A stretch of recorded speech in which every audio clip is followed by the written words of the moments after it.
Hello friends, welcome back to my channel Nupur classes. आज हम लोग पढ़ेंगे भाषा और व्याकरण।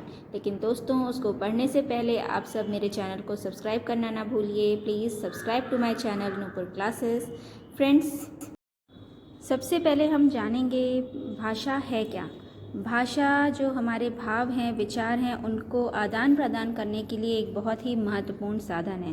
परिभाषा के रूप में अगर हम जानेंगे तो परस्पर भावों एवं विचारों का आदान प्रदान करने के लिए भाषा एक महत्वपूर्ण साधन है। भाषा का मुख्य आधार जो है वो क्या है? ध्वनि और संकेत है। आरंभ में मनुष्य की भाषा का सांकेत रूप जो था वो सांकेतिक था, लेकिन जैसे जैसे अभिव्यक्ति के साधन विकसित होते गए, भाषा विकसित होती चली गई और भावों एवं विचारों को लिखित और मौखिक रूप से भी अभिव्यक्त करने को हम भाषा कहने लगे। कुछ भारतीय भाषाओं के नाम इस प्रकार से हैं: हिंदी, संस्कृत, सिंधी, कन्नड़, पंजाबी, गुजराती और उर्दू। अब हम जानेंगे समय के आधार पर भाषा के भेद। समय के आधार पर जो सबसे पहला भेद है वो है मौखिक भाषा।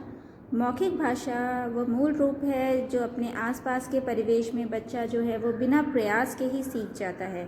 हम इसको सुनकर ग्रहण करते हैं। ये भाषा का बोलचाल का रूप है और यही सबसे ज़्यादा स्वाभाविक और व्यापक होता है।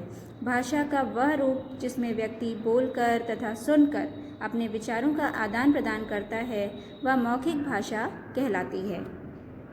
दोस्तों, समय के आधार पर भाषा का जो दूसरा रूप है वो लिखित भाषा है। उच्चारित भाषा की ध्वनियों को लिखित चिन्हों द्वारा प्रकट करने के लिए लिखित भाषा बनती है।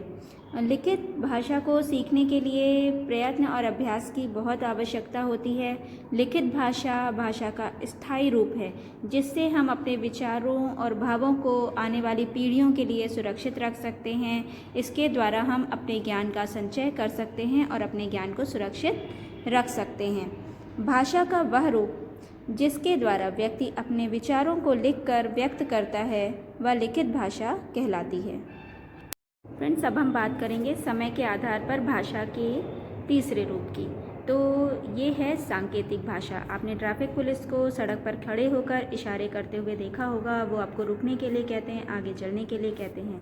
तो इसकी परिभाषा है, जब हम अपनी बात को इशारे से या संकेतों के द्वारा व्यक्त करते हैं तो उसे हम सांकेतिक भाषा कहते हैं। दोस्तों, अब हम जानेंगे स्थान के आधार पर भाषा के भेद। तो सबसे पहले जो स्थान के आधार पर भाषा का भेद है वो है मातृभाषा। मातृभाषा बालक अपने परिवार से जो भाषा सीखता है उसे हम मातृभाषा कहते हैं।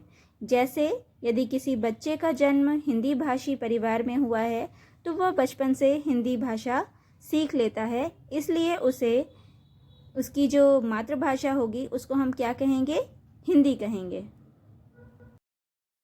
दोस्तों, अब हम जानेंगे प्रादेशिक भाषा के बारे में। किसी भी प्रदेश में बोली जाने वाली भाषा प्रादेशिक भाषा कहलाती है।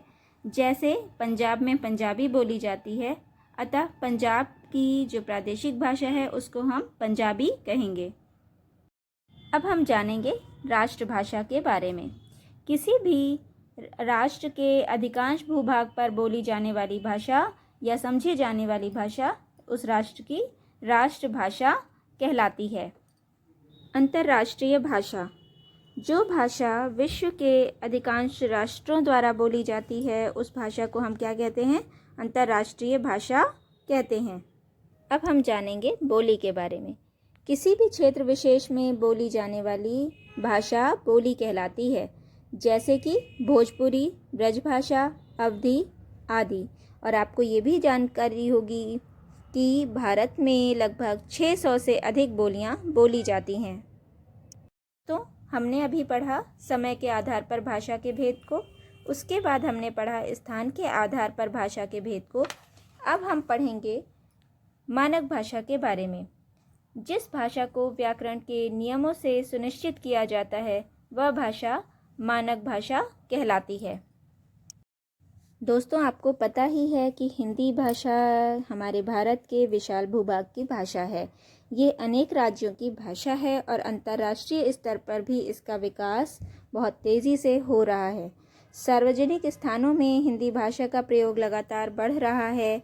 हिंदी भाषा की कुछ विशेषताएं मैं आपको और बताने जा रही हूँ।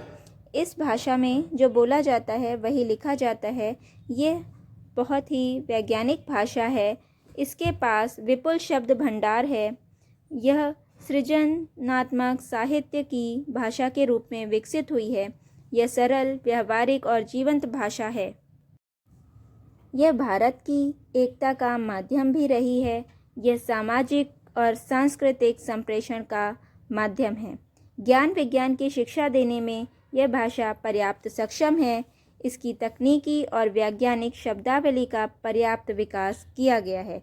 हिंदी भाषा का विकास प्रादेशिक भाषा, राष्ट्रभाषा, अंतर्राष्ट्रीय भाषा और राजभाषा के रूप में हो रहा है। तो दोस्तों, ये थी जानकारी आपकी भाषा पर। भाषा है क्या और उसके कितने भेद होते हैं। अगर आपको मेरा चैनल पसंद आया हो, मेरे वीडियोस पसंद आए हों, तो प्लीज़ सब्सक्राइब कीजिए और लाइक कीजिए। Thank you everyone.